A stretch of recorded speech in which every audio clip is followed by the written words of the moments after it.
one of my favorite things in life to do.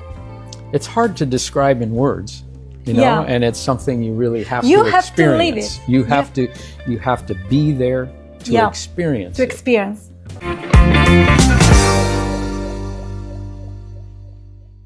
Benvenuti a Un Boss in Salotto, il podcast di geosmartmagazine dove abbiamo ogni volta degli ospiti speciali che fanno parte del mondo aziendale o accademico e che qui su queste poltrone possono un attimo rilassarsi e raccontarci la scienza del dove e la tecnologia che c'è dietro quello che è il loro lavoro. Oggi con noi abbiamo Dean di Esri International.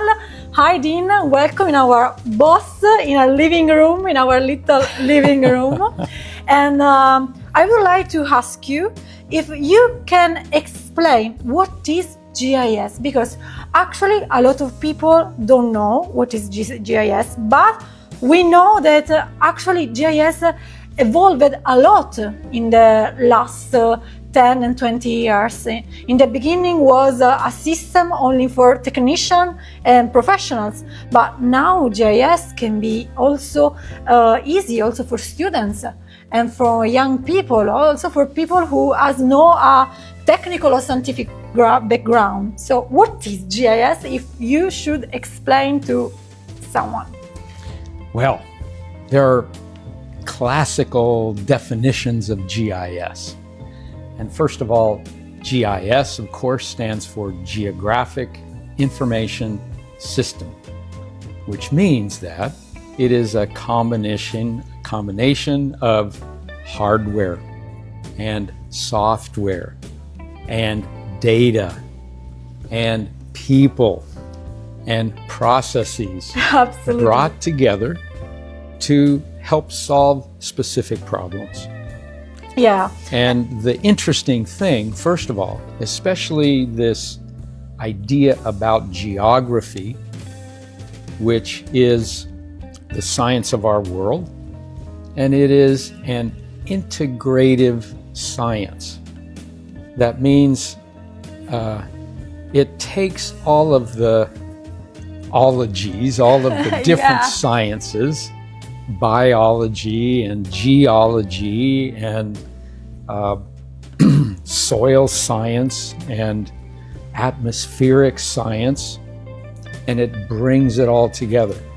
And it enables us to have a holistic view, not just about specific content, but also about the context within which that particular situation or problem exists. I like to say that GIS is not just a software, but it is a technique, it's a way to approach a geographical problem.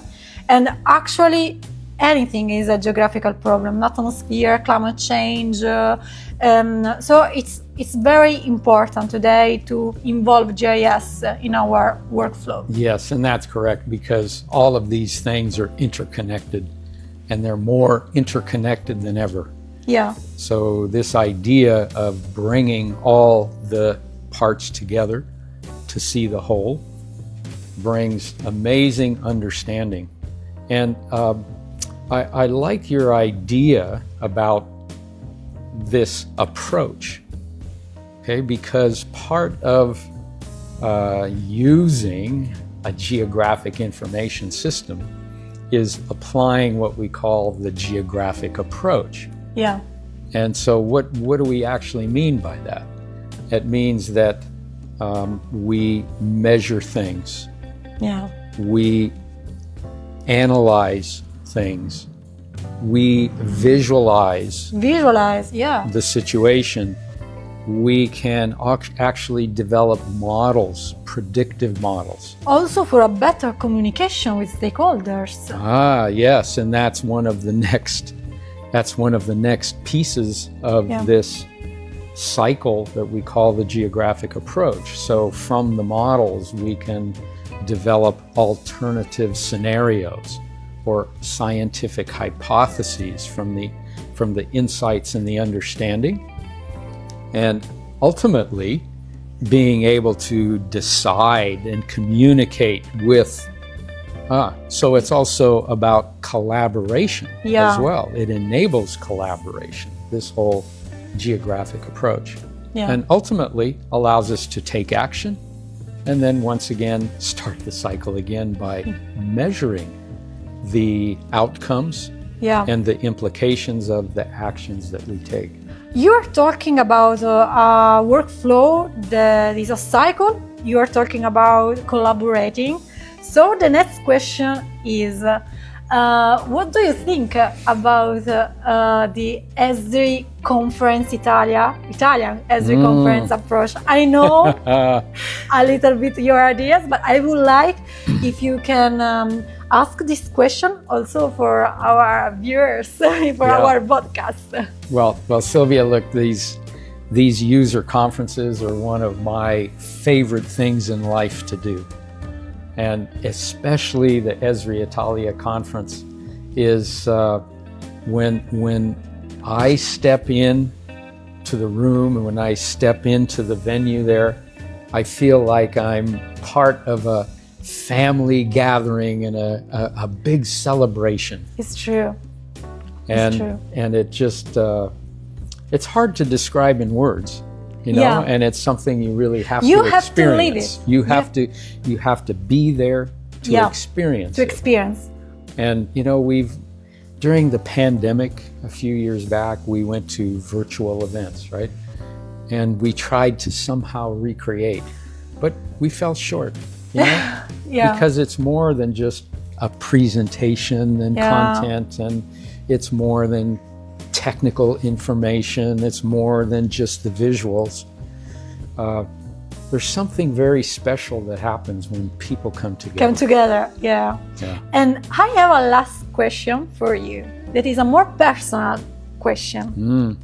You work with a technology. You do this work from a long time, from a lot of years. How do you combine technology with a sort of balance with other hobbies or other things that you like in your life? How do you try to find a sort of mix and balance between the work that is so full of technology and the life outside? Yeah, well, let me just tell a little story. My education is in forestry. In forestry? Forestry, yes. So I had an education in forestry, and I worked actually in the forest industry.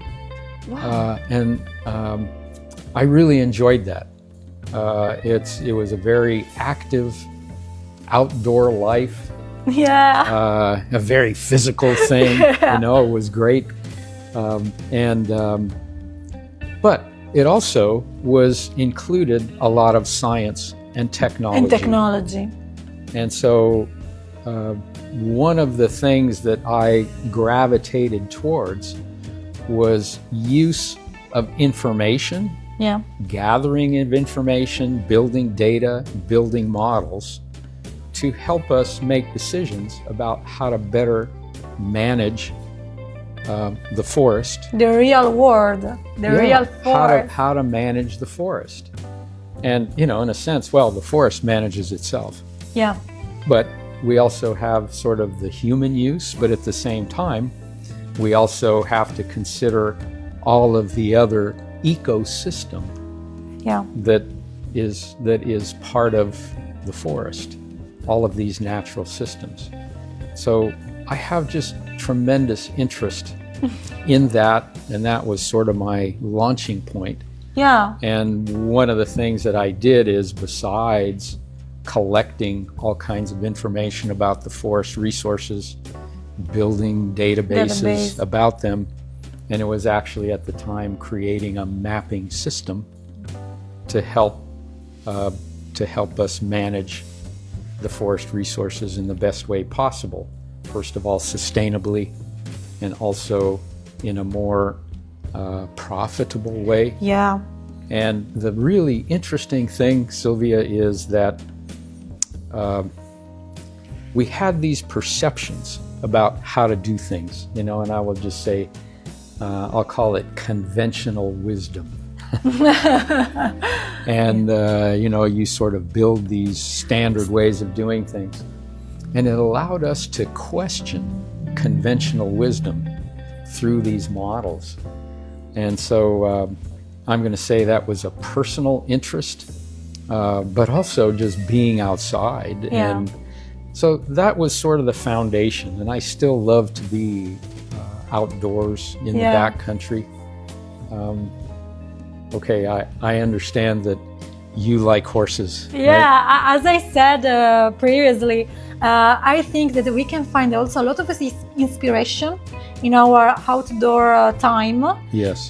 Because for me, it's a way to find inspiration, then to understand how I can create better maps to communicate and protect ecosystems. Yes. I am a geologist as background, so I know perfectly what you mean when you say I use GIS also to help and protect ecosystem, forestry. So I can understand perfectly. Yeah. So from my personal experience, horses, for instance, are very amazing creatures. Yeah. You create connections with them. Absolutely. They're very much connected with their environment. Yeah, they're sensitive. We connect, yes, they become sensitive to their environment.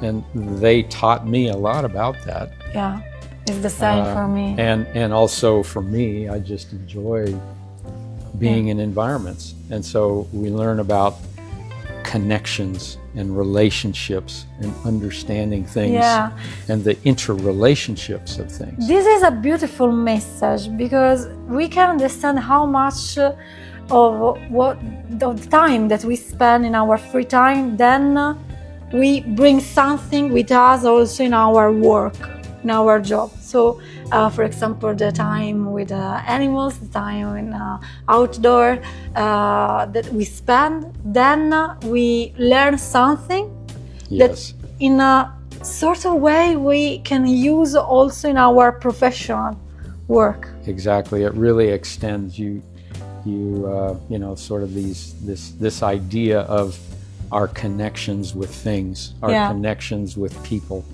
the interconnections, and understanding all those. It happens in every part of our lives. Yeah, in every field. And the thing about GIS is that actually is the purpose of the system. Yeah. It's about bringing all these disparate parts to help bring that kind of understanding, that holistic thinking. Yeah. And if I make some action here, I'm automatically thinking and seeing what the outcomes and the implications are on things that I would never have considered before. I'm really glad that you are sharing with us this message, because I think that is a powerful message when how many positive things we can bring when we combine communication, collaborating, human relationship, also in the GIS, because the GIS system is a system where the best comes from the integration of things. That's the real magic. Yeah. And there's no other technology that can do this. Really? Yeah, it's true. Actually, there's not. And it's changed the way that I see the world. Yeah. It's, well, I'm just going to say, in my career, I've been so fortunate to have this opportunity really over the last 20 years, actually, to work in different parts of the world, to introduce the idea. And stay in contact with different culture, I suppose. Different cultures, but I'll say, the technology itself brings us together.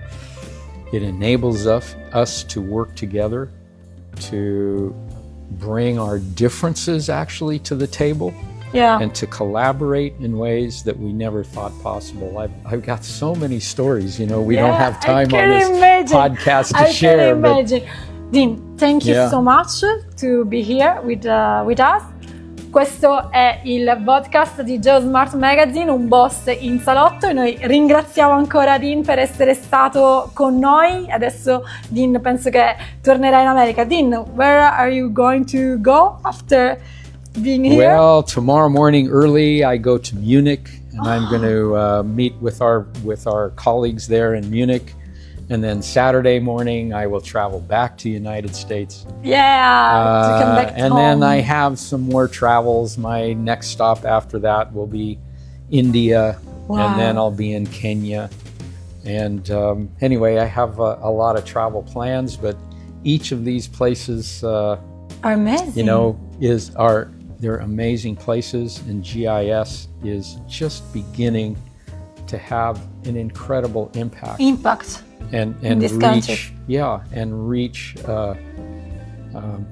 many different types of applications. Answer many different questions, and finding solutions is becoming more challenging. And I believe that this idea of GIS really is going to become a critical part of our future. This is amazing. A GIS that can help with practical problems a lot of countries, a lot of states is incredible. And I hope that you will have great days in these countries. And thank you again to be here. Thank you so much, Silvia. Thanks for inviting me. Alla prossima, grazie ancora per averci seguito. Ci vediamo al prossimo Boss in Salotto.